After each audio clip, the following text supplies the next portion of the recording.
বিশ্বব্যাপী আবহাওয়ার যে ব্যাপক পরিবর্তন ঘটছে, একটা সময় এটি ধীর প্রসেসে হলেও সাম্প্রতিককালে দেখা যাচ্ছে এটি অতি দ্রুত হচ্ছে এবং এমন তাড়াতাড়ি হচ্ছে যেটা সবার নজরে পড়ছে।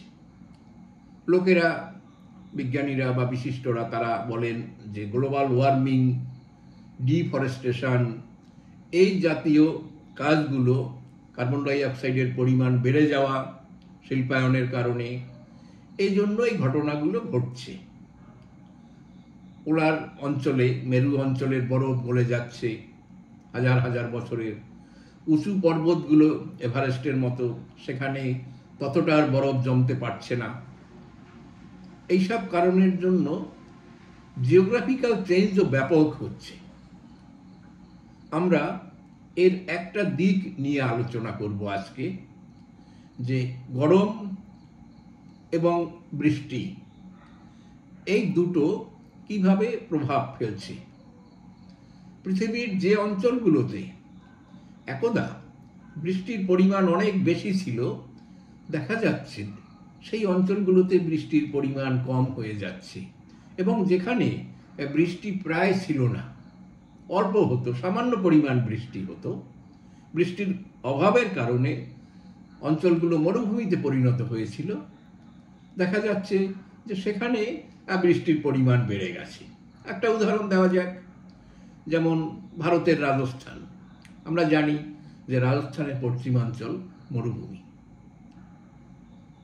গুজরাটের একটা অংশ মরুভূমি, অথচ সেখানে বৃষ্টির পরিমাণ বর্তমান বছর অর্থাৎ 2024 সালে বেড়েছে প্রায় 48%।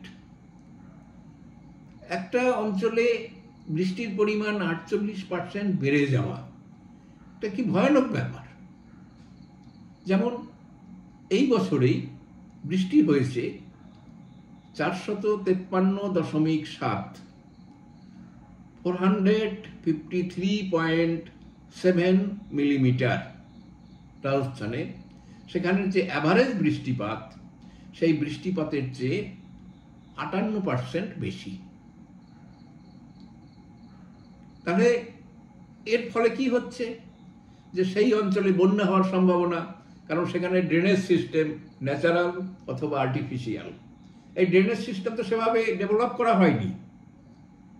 হয়নি, ফলে বৃষ্টির জল নেমে যাওয়ার সমস্যা, তার দ্বারা সাময়িকভাবে বন্যা হওয়ার সম্ভাবনা, শহরগুলো জলে ডুবে যাওয়ার সম্ভাবনা।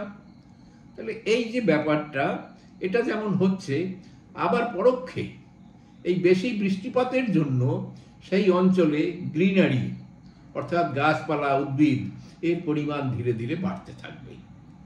আরো ভালো হবে যদি এই জলকে কাজে লাগিয়েই অন্য সময়, বৃষ্টি নেই সেই সিজনে, যদি চাষবাসের কাজে সেটা লাগানো যায়, তাহলে আমরা হয়তো দেখব যে আগামী 10-20 বছরে রাজস্থানের মরু অঞ্চল সেটা শস্যক্ষেত্রে পরিণত হয়েছে, গাছপালা তৈরি হয়েছে, অরণ্যে পরিণত হয়েছে।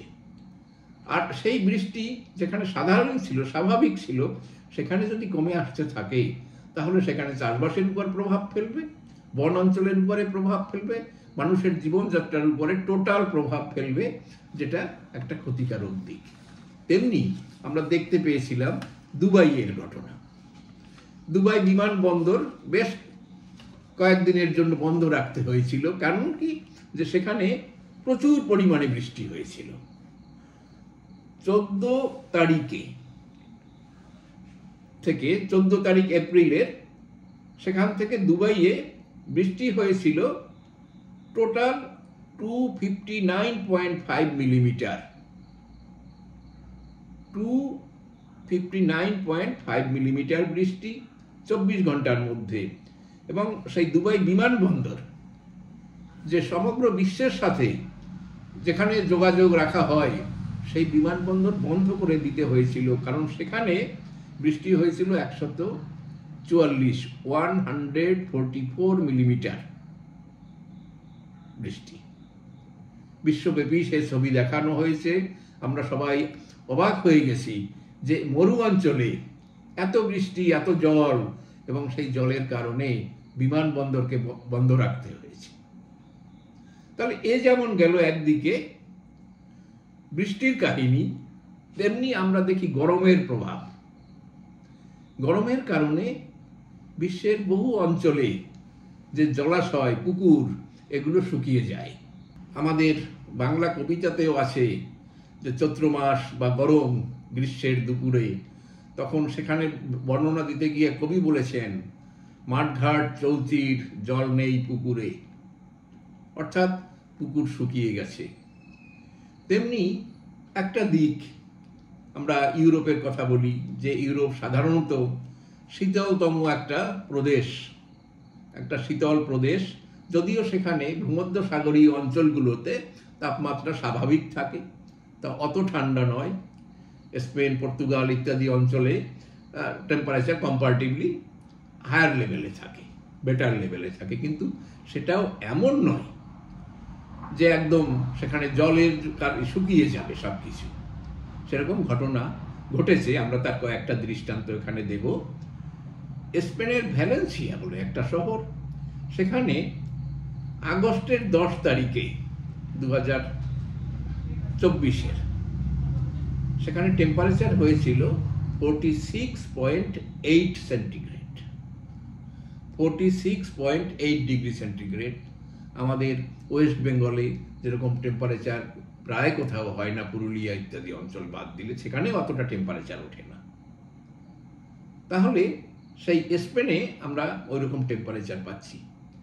এর ফলে কি হয়েছে, সেখানে অনেকগুলো হ্রদ, রিজার্ভার, ওয়াটার বডি যাকে আমরা বলি, তা শুকিয়ে গিয়েছিল, এবং সেই শুকানোর ফলে অনেক অদ্ভুত ঘটনা দেখা গেছে।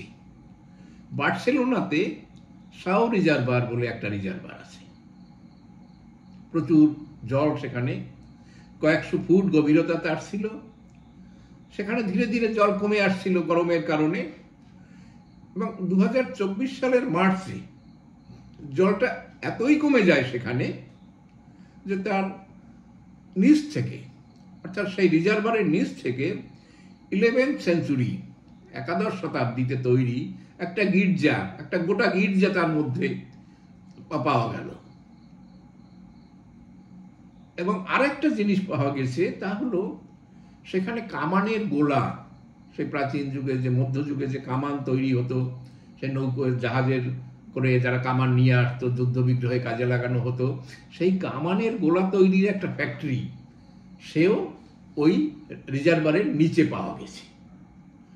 যে কোনো কারণে হোক, এই জায়গাগুলো হয়তো সেটা কোনো ভূমিকম্প বা অন্য কোনো কারণে সেই জায়গাগুলো বসে গিয়ে, সমতল থেকে সেটা বসে গিয়ে ওই রিজার্ভার তৈরি হয়েছিল, হ্রদ তৈরি হয়েছিল, এবং তা কখনো লোকেরা, আধুনিক কালের লোকেরা জানতে পারে নাই।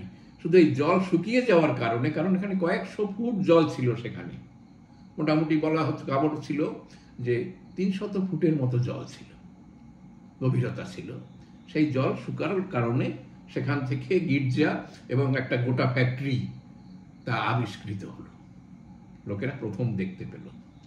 তেমনিভাবে ডলমেন্ট অফ গোদাউলপেরল বলে একটা লেক, ডলমেন অফ গোদাউলপেরল, সেখানে সেটা এমনভাবে শুকিয়ে গিয়েছিল যে তার নিচ থেকে প্রাচীনকালের অনেক জিনিস, যাকে আমরা প্রত্নতাত্ত্বিক নিদর্শন বলি, তা সেখান থেকে বের হয়ে এসেছিল। এমনিভাবে শুকিয়ে গিয়েছিল সান্টা ওলালা, সিয়েরা বয়রার মতো অনেকগুলো রিজার্ভার। তাহলে এই যে গরম, এর যে প্রভাব জনজীবনের উপরে পড়তে বাধ্য, জল সংকট দেখাতে বাধ্য যে কোনো জায়গায়, এই পরিবর্তনের জন্য যে সমাধান, তার জন্য বিশেষজ্ঞরা মাথা ঘামাচ্ছে। কিন্তু আমরা এই বিষয়টা দিলাম যে এর প্রভাব কি ব্যাপক হতে পারে, একদিকে বর্ষা এবং একদিকে গরমের। আমরা এই ধরনের অনেক গুরুত্বপূর্ণ সংবাদ এবং মজার সংবাদ নিয়ে আমরা এই সিরিজের, অ্যাওয়ারনেস সিরিজের ভিডিওগুলো তৈরি করছি, যেটা একাধারে যারা পড়াশোনা করছে তাদের যেমন কাজে লাগবে, চাকরির পরীক্ষার জন্য তাদের জ্ঞান বৃদ্ধি, নলেজ বৃদ্ধির কারণেও তারা কাজে লাগাতে পারবে। আমাদের ভিডিওগুলো মন দিয়ে তোমরা দেখো। নমস্কার।